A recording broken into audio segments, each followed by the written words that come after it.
रात के ठीक 3 बजे अर्जुन की नींद अचानक खुल गई। उसके कानों में धीमी धीमी सरसराहट की आवाज़ आ रही थी, जैसे कोई उसके कमरे में चल रहा हो। पर कमरा तो बंद था। फिर अंदर आया कौन? अर्जुन, 24 साल का एक ग्राफिक डिज़ाइनर, हाल ही में शहर छोड़कर एक नए घर में शिफ्ट हुआ था। घर थोड़ा पुराना था, लेकिन बड़ा और सस्ता था, तो उसे परवाह नहीं थी। उसने अपने दोस्तों को मजाक में कहा भी था, भूत प्रेत में यकीन नहीं करता भाई, मुझे सस्ते में बड़ा घर चाहिए बस। शुरुआत में सब कुछ नॉर्मल था, लेकिन तीसरी रात कुछ अजीब हुआ। रात के 3 बजे अर्जुन की नींद खुल गई। उसे लगा जैसे कोई उसके कमरे में चल रहा हो। उसने लाइट ऑन की, कोई नहीं था। शायद सपना था, सोचकर उसने फिर से आंखें बंद कर लीं। लेकिन जैसे ही वह सोने लगा, खर खर खर, बिल्कुल उसके बिस्तर के पास से आवाज़ आई। अर्जुन ने झटके से फ़ोन का टॉर्च ऑन किया और इधर उधर देखा। कोई नहीं था, मगर उसके कमरे का दरवाज़ा अब थोड़ा सा खुला था, जबकि उसने सोने से पहले खुद बंद किया था। उसने जाकर दरवाज़ा बंद किया और फिर से सो गया। लेकिन अगली रात फिर वही हुआ, और इस बार जब उसने टॉर्च ऑन किया तो उसे दरवाजे के पीछे एक परछाई दिखी।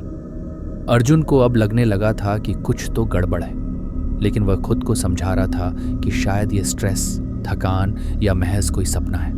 लेकिन अगले दिन जो हुआ, उसने उसकी ज़िंदगी हमेशा के लिए बदल दी।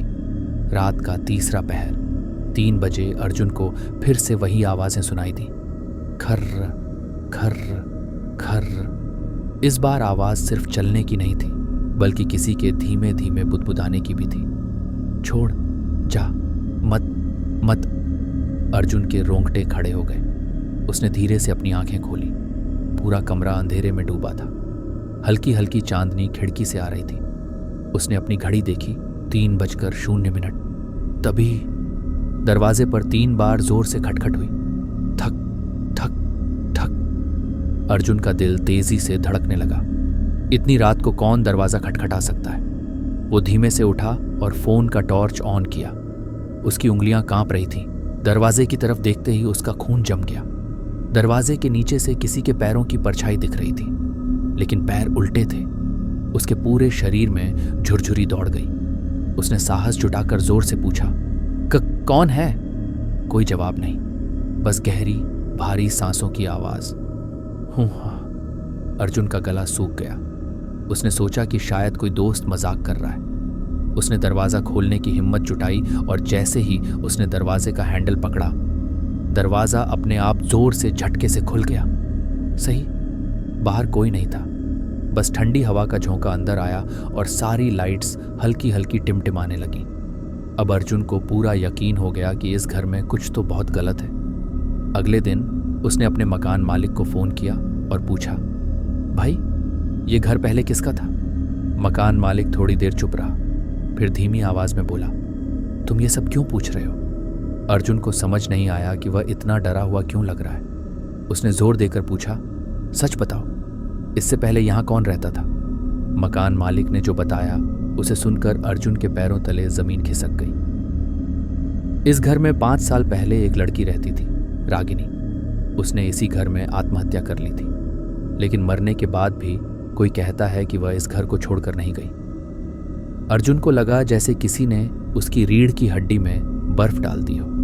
तभी फोन पर अचानक अजीब सी गूंजने वाली आवाजें आने लगी, छोड़, जा, अर्जुन, मत मत, वापस मत। अर्जुन के कानों में वही रात की बुदबुदाहट गूंजने लगी और तभी कॉल डिस्कनेक्ट हो गया। अर्जुन अब इस घर में और नहीं रह सकता था।